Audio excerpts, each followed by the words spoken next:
Hi, everybody. Welcome back to my channel. Thank you so much for popping in. Sorry. I realize I have tiny mic, so it's very sensitive. Um, tonight's video, what I want to talk about is a situation that's very specific and personal to something I'm experiencing. And essentially, it's comes down to what does it mean to be a spiritual leader? What does it mean to act in the capacity of a priestess, of a professional spiritual advisor? So, I do want to give a small trigger warning. Tonight, I will be talking about mortality, death. So, if anyone has any grief issues and this could be triggering, perhaps this is not the video for you this evening. So, I just want to give that warning.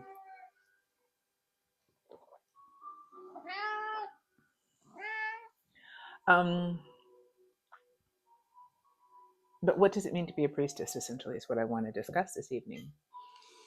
And a little backstory of where this is coming from.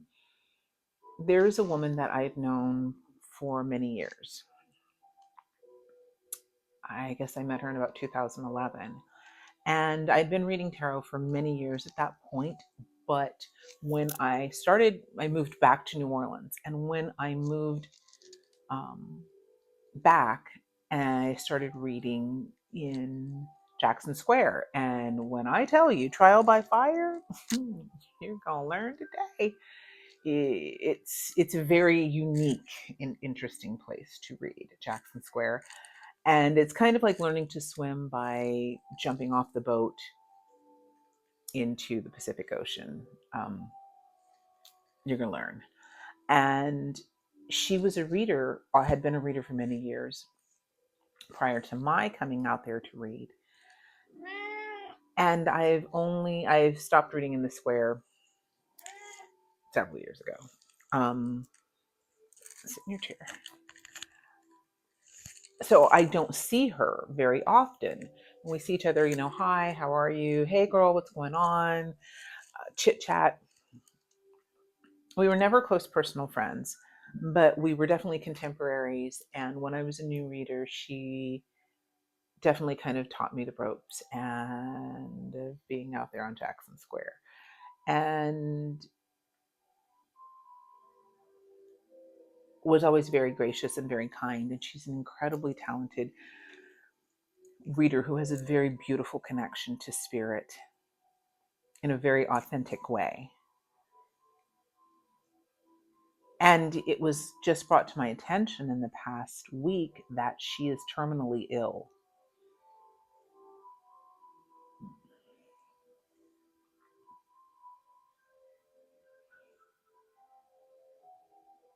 Which came as a very big shock to me. She's a very old soul, but chronologically not an old person. And it was very, very shocking. This tiny but very mighty, powerful woman who is now facing the end of her life. And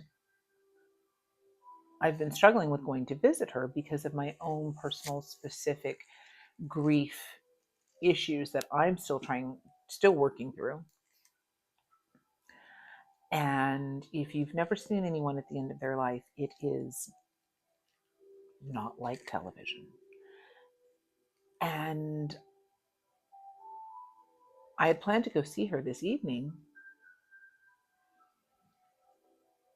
And given the day that I had as a reader, I realized that some things happened today that it was probably not in my best interest to go this evening, and making peace with that. But then also having to have some self-reflection and be like, but what's the else is underneath that is there?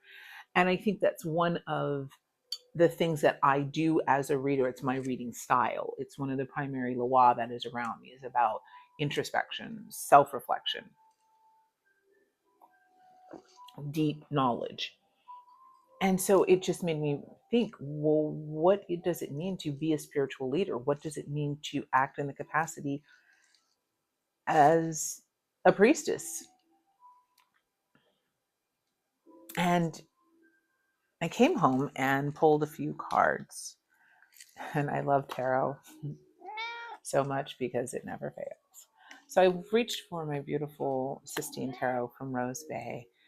And whenever I do talk about this deck, I do apologize because it is no longer available, unfortunately. She is creating another deck now. This particular, the Sistine, is no longer available. But I reached for it because it is such a beautifully powerful deck made with so much love and intention and so much divine feminine wisdom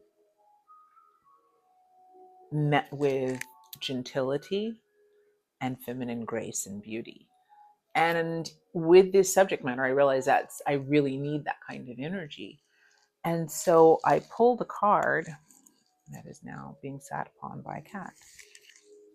So I pulled a card to see what needs to come through. What do I need to contemplate as I am debating? Well, I've decided I am definitely going to go and see her because it's honestly, it's the right thing to do. It's, when you ask yourself, who am I? It's who do you show up as the vast majority of the time with consistency. And that comes down to also asking the question, and who do I want to be in any given moment or any given situation? And so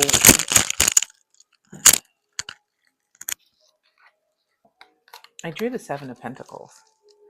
What does it mean in this situation to be a priestess? In any situation, who do I want to be? Seven of Pentacles.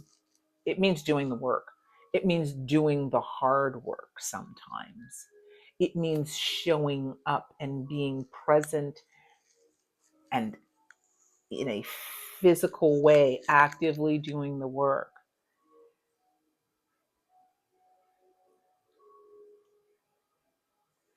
It's not exclusive to the particular adornments of the jewelry, which spiritual jewelry is not just mere jewelry. Blessed and consecrated, perhaps some by self, perhaps some by an initiated godparent. But it's not just exclusive to the fetes and the parties and the misas and all of these things that are definitely spiritual work, but not quite so challenging as the hard work of showing up for the challenging and unpleasant things, and perhaps giving encouragement and guidance. Perhaps when somebody is facing the greatest obstacle of all, being that sense of comfort and showing up in a physical way with grace, with a sense of personal power, with the depth of spiritual connection.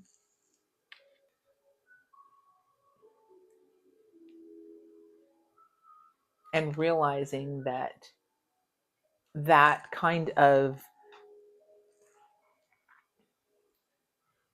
investment is an investment in that person and in their situation, but also an investment in self based on character, mine. And sometimes it means doing the hard work. Because when we think about how the Seven of Pentacles is normally the farmer there surveying the crops. So it is that pause from work in order to make an assessment. But sometimes the hard work, you can't show that it's challenging or difficult. It's showing up with compassion and kindness and grace.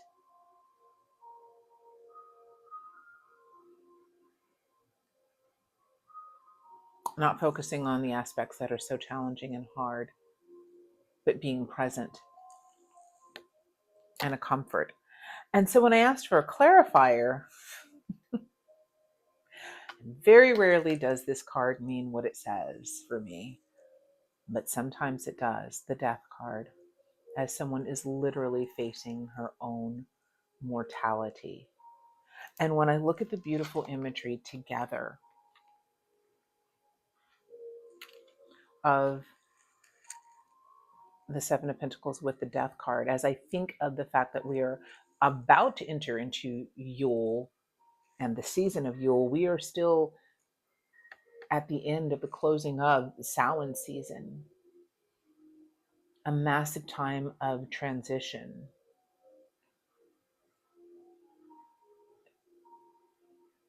As someone is literally to be laid to rest soon,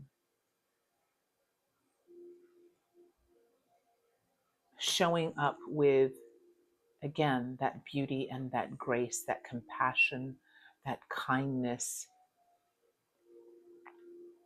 and a sense of loyalty so that they know they are not alone.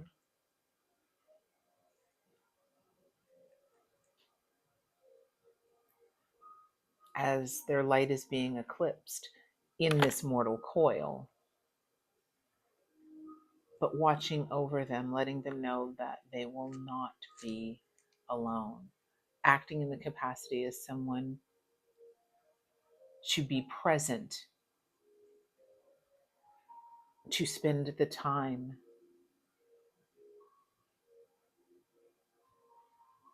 to be able to offer whatever comfort and prayers and, again, encouragement,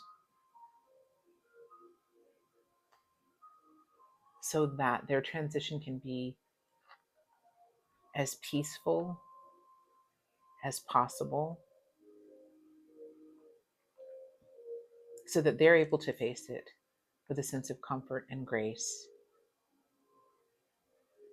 and acceptance, as opposed to fear. And it made me think about a card that I intentionally pulled from Stacey Williams-Ung's amazing Rhythm and Soul deck. When she asked me to model for one of the cards, how over the moon excited I was and still am to have been. What an honor. But the specific card that she asked me to model for is her High Priestess.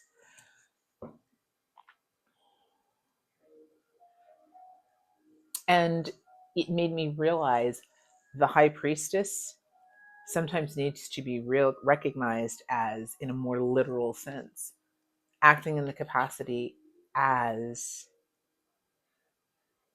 a spiritual leader. And how she has the High Priestess pictured here out in the bayous, in the swamp, going into the scary places sometimes, delving into the depths of the unknown, immersing yourself, being in it. And sometimes it means walking through uncertainty. It means showing up in the capacity as a spiritual leader, as a spiritual advisor, getting out there and doing the work. And that this is something that I need to be very consciously aware of and self-reflective of,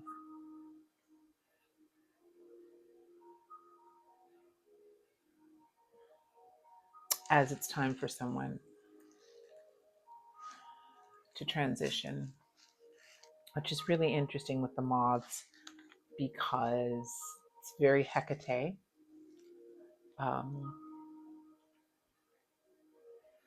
But I've had many moths that have been visiting me which I'm realizing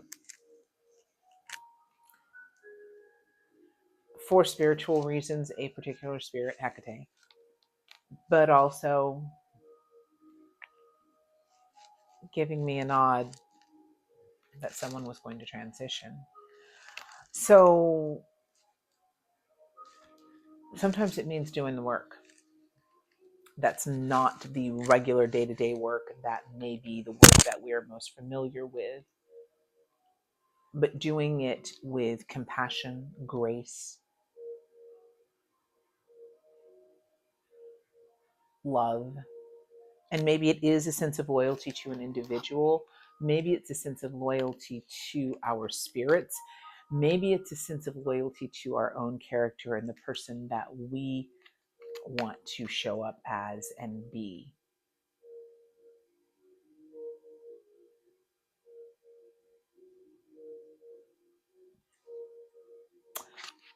So, for anyone who is